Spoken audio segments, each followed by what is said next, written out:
Representative Ritchie Torres, thank you so much for joining me. Always an honor to be with you. Well, the news that we obviously have to begin with is what happened yesterday in Israel. Iran launched about 200 ballistic missiles. Some are saying it's the biggest ballistic missile attack in history, sending millions of people to underground bunkers. One person was killed. That person happened to be a Palestinian man in Jericho. There's horrific footage of it online. And the vice presidential debate last night opened with a question about this issue. What was the question? The moderators asked J.D. Vance and Tim Walz if they would support a preemptive Israeli strike against Iranian nuclear facilities. And so I want to start our conversation with that question to you. Would you support, and do you think America should support, and should Congress support, a preemptive Israeli strike on Iranian nuclear facilities? Look, as far as I'm concerned, Israel has a right to defend itself. America should let Israel defend itself and provide it with whatever resources it needs. I have to be honest with you, I was confounded by the question, the use of the word preemptive. Like, if Israel were to take action against Iran, which it has every right to do, it would not be acting preemptively. It would be acting defensively. It would be acting in response to the largest barrage of ballistic missiles that has ever been unleashed against any nation state. And so I just find that the media has a tendency to portray Israel as the aggressor, and implicit in the depiction of Israel as the aggressor is the delegitimation of Israeli self-defense. So, much of the media coverage has been nauseating. There's been a kind of tension from this White House about its policy vis-a-vis Israel. On the one hand, you have President Biden declaring in interviews, "I'm a Zionist. Israel should defend itself." Of course, they provided billions of dollars in aid. All of those things look like America is defending Israel and, having the special relationship, being its ally. And on the other hand, if you look at the sort of trope out of the White House since October 8th, a lot of it has been, we defend Israel's right to defend itself, but it shouldn't go into Rafah. But we should have a ceasefire. But. How do you understand that? We have a column today in the Free Press by our Eli Lake saying, it seems like America has sort of put handcuffs on Israel, that it's allowing it to fight not for victory, but to a tie. Do you think that's fair? Look, I've lost faith in the D.C. foreign policy establishment. Right? The experts in D.C. said that Israel would never degrade Hamas. Hamas has been degraded. The experts said that Israel would never be able to degrade Hezbollah. Israel's degrading Hezbollah. Like, the experts in D.C. have been wrong. And I feel like there's a fundamental misunderstanding of deterrence. Every time Israel defends itself, we hear the word escalation. Israel's accused of escalation. And the use of the word escalation, I think, reveals a misunderstanding of deterrence. The nature of deterrence is not to provoke war, it is to prevent it.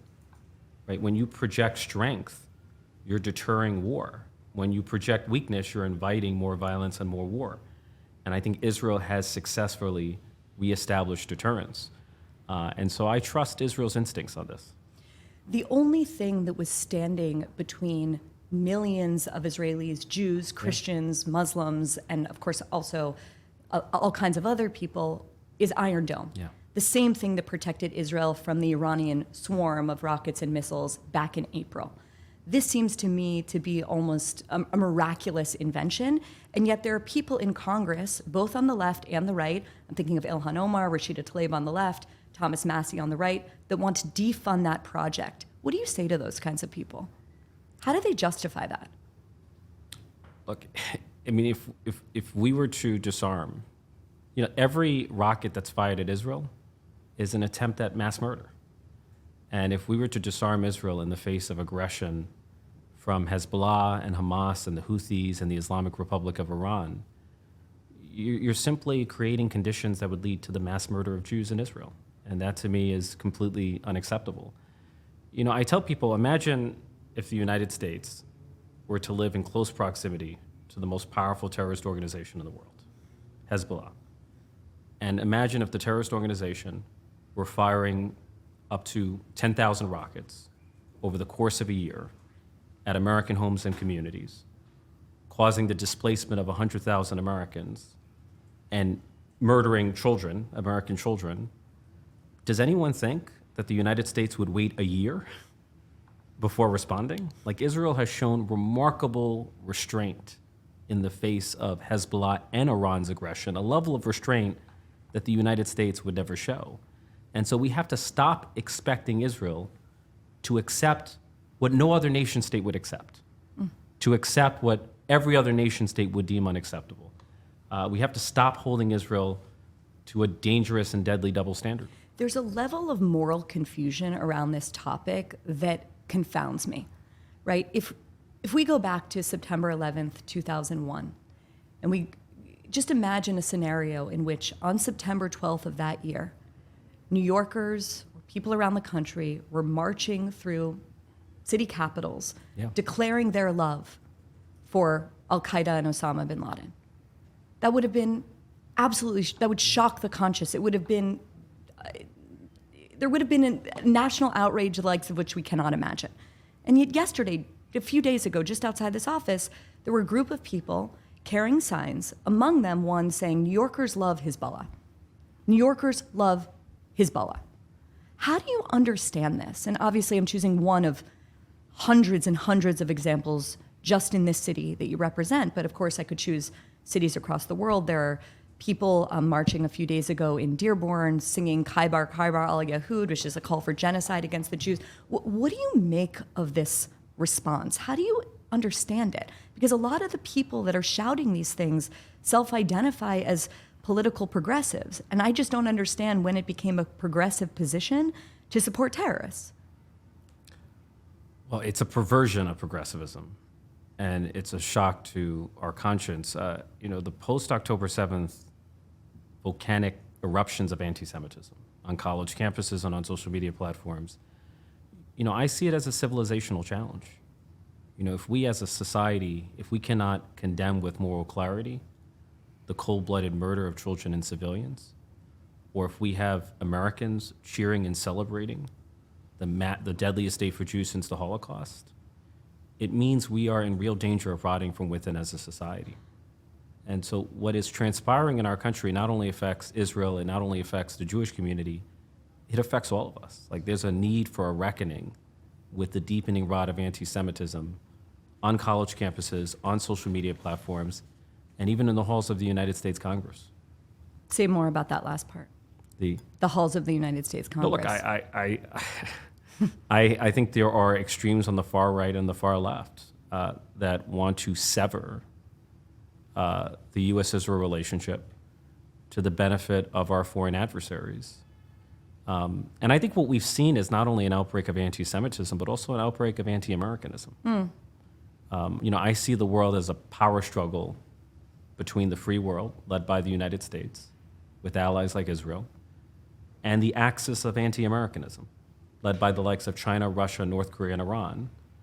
And there are extremes on the far left and the far right that want the United States to withdraw from international relations, that want to create a power vacuum that's going to be filled by totalitarian regimes like the Chinese Communist Party, which would be to the detriment of the U.S.-Israel relationship. So I think that's the core debate that's unfolding in Washington, D.C. Well, part of that core debate kind of came to a head last week when Senator Bernie Sanders introduced a resolution that would force the Senate to undertake the first ever vote in Congress on blocking weapons transfer to Israel. What do you make of that resolution, and do you think it has legs? Do you see that as part of the problem? I emphatically reject it. Proposing to disarm Israel as it is facing attacks on 7 fronts is a death sentence for the Jewish state. Like, it is completely unacceptable to me, and we should reject it categorically. Okay, I want to talk a little bit about what's happening in this city and then get to the new bill. There's nothing happening in this city. Nothing at all. Nothing eventful. No federal indictment against the mayor, no anti-Semitism. No just CCP normal. spies. Exactly. No. Normal day. Yeah. Officials at CUNY's Baruch College instructed Jewish students not to attend a Rosh Hashanah celebration, Jewish New Year starts tonight, because their safety from violent anti-Israel protesters couldn't be guaranteed. You spoke out against this. Ultimately, the college backed down. But talk to me about that incident and what it says about the broader explosion of anti-Semitism in this city and how we put a stop to it. I think, I mean, I've been deeply troubled by the anti-Semitism that I've seen in CUNY. I've spoken to Jewish students at CUNY who feel threatened by a pervasive atmosphere of anti-Semitic harassment and intimidation. You know, if you are targeting a Jewish institution like Halal simply for being Jewish, you're engaged in anti-Semitism, right? If you're substituting the word Zionist for Jew in an otherwise anti-Semitic trope or threat, you're not only guilty of anti-Zionism, you're guilty of anti-Semitism. And that's what we're seeing on college campuses. There was an incident in which a violent mob followed Jewish students to a kosher restaurant known as Mr. Broadway. The students were participating in a dinner sponsored by Halal, only to find themselves blockaded by a violent mob, an anti-Israel mob, that was blocking the entrance, slamming the windows, and hurling epithets at Jewish patrons. And I asked myself, imagine if the KKK had harassed black students, or if the members of the Westboro Baptist Church were harassing LGBTQ students, or if white nationalists inspired by the Great Replacement theory were harassing Latino students. Does anyone doubt that there would be anything other than overwhelming outrage from every element of the academic and political establishment? And so why the silence and cowardice and indifference when it comes to the safety of Jewish students? You know, when I speak to Jewish students, what they're seeking is not preferential treatment. They're seeking equal treatment. Like, we as a society should treat the Jewish community with the same empathy and sensitivity that we treat every other minority in our society. And we should treat anti-Semitism with the same seriousness that we treat every other form of hatred in our society. But do you think the reason that's not happening, and the reason that there's either silence in the face of it, which is frankly the best case scenario, or outright sympathy for the people protesting against the Jewish students eating inside the kosher restaurant, is because a lot of young people have swallowed a morally inverted view of the conflict in which Jews, pro-Israel Jews, the majority of Jews, somehow represent white supremacy, and the Palestinians in the conflict somehow represent in their mind, you know, oppressed black people. In other words, the racial politics of America, or what used to be America, American history, have been projected onto a faraway, complicated place. And that's sort of, in their view of things, that's, you know, you should protest the people that are standing up for, in their view, an apartheid regime. And now you have Ta-Nehisi Coates, by the way, out with a new book saying exactly that. Is that where it's coming from? Like, how do you explain the silence or the sympathy for the protesters? Well, Maddie Friedman brilliantly describes the phenomenon as the Americanization of the Israeli-Palestinian conflict. You know, we as Americans tend to apply American ideology where it doesn't belong. But you're exactly right. You know, one of the most influential ideas on college campuses is the idea of intersectionality, which has been weaponized against both the Jewish people and the Jewish state. But there seems to be a worldview that divides the universe into two, oppressor versus oppressed. And in the minds of many in Gen Z, you know, Israel's the oppressor that can do no right. And not only Palestinians, but Hamas is the oppressed that can do no wrong. And that is the distorting, simplistic lens through which the Israeli-Palestinian conflict is seen. And we see it even in the media coverage. Like, I have been appalled by the level of Nasrallah hagiography in the media. It's like unbelievable. The Washington Post portrayed Nasrallah as a father figure and a moral compass, and the New York Times. No, it read like a letter of recommendation. I was like, I want to hire this guy. He seems very devout, very hard worker. I hope that I can get as glowing a eulogy. You will not. But the New York Post, the New York Times portrayed Nasrallah as some kind of like Abrahamic egalitarian, fighting for the equality of Jews, Christians, and Muslims. There are moments when I wonder if I'm losing my mind. Right. I want to talk about the act that you introduced last week, the No Foreign Gifts Act, which would prohibit gifts from foreign nations that have provided financial support to foreign terrorist organizations. Now, the fact that this even needs to be a law that's passed seems insane to me. Tell me about how this isn't law already, and if and when it will become. Look, it just strikes me as common sense like my philosophy tends to be common sense. I mean, if you are a foreign adversary of the United States, or if you are a state sponsor of terrorism, like Qatar, which finances Hamas, then you should be prohibited from contributing foreign gifts to institutions of higher learning. You know, it's often said that money is corrupting in politics. It could be every bit as corrupting in academia. We know that the influence of Qatari foreign gifts has had a corrosive and corrupting effect on the integrity of the academic enterprise. And we've seen it not only in higher education, but also K-12. Well, we the did, Free Press broke the story in Brooklyn. Yeah, we did a story, our Francesca Block did a story about PS 261, where I think it was like an elementary school, public school in Brooklyn, there was a map on the wall representing the Middle East, no Israel on the map. The map had been up there forever, and lo and behold, the curriculum was sponsored by the Qatari Foundation. Yes. How did that happen? Yes. How has that been allowed to penetrate the public schools of New York City? And when I asked the chancellor about it, he says, I cannot scrutinize every curriculum material. And I'm like, I'm not asking you to scrutinize every curriculum material, only the materials that are coming from Qatar. Right. You know, like there should be heightened scrutiny or an outright prohibition of foreign gifts from countries like Qatar, which finances terrorist organizations like Hamas and does it unabashedly. And why are we allowing either foreign adversaries or state sponsors of terrorism to weaponize American institutions against America, to effectively wage what I would consider a malicious foreign influence operation through the back door of higher education? It's an act of self-sabotage, national self-sabotage. I think the other question is, why have we been so easy to buy off?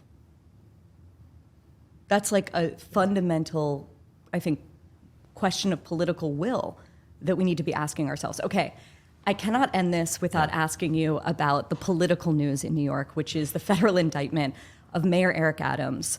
What do you think of the indictment? Do you think it's legitimate? I'm sure you've read the whole thing. Where does it wind up?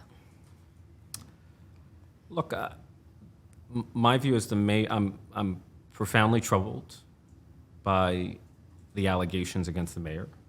I do wonder if the functioning of city government has been irreparably impaired. But the mayor is entitled to the presumption of innocence. He is entitled to due process, and I would let the process play out. But you know, in America, we have a leadership crisis.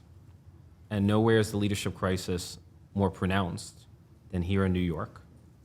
Both our mayor and our governor are caught in a downward spiral. And so we need a new generation of leadership because the status quo is fundamentally failing the people of New York. Well, the obvious question is, are you going to run for mayor? I'm monitoring the situation carefully. Very diplomatic. Can I take the fifth? Yeah. Ritchie Torres, thank you so much for joining me. I really, really appreciate you making the time. Always a pleasure.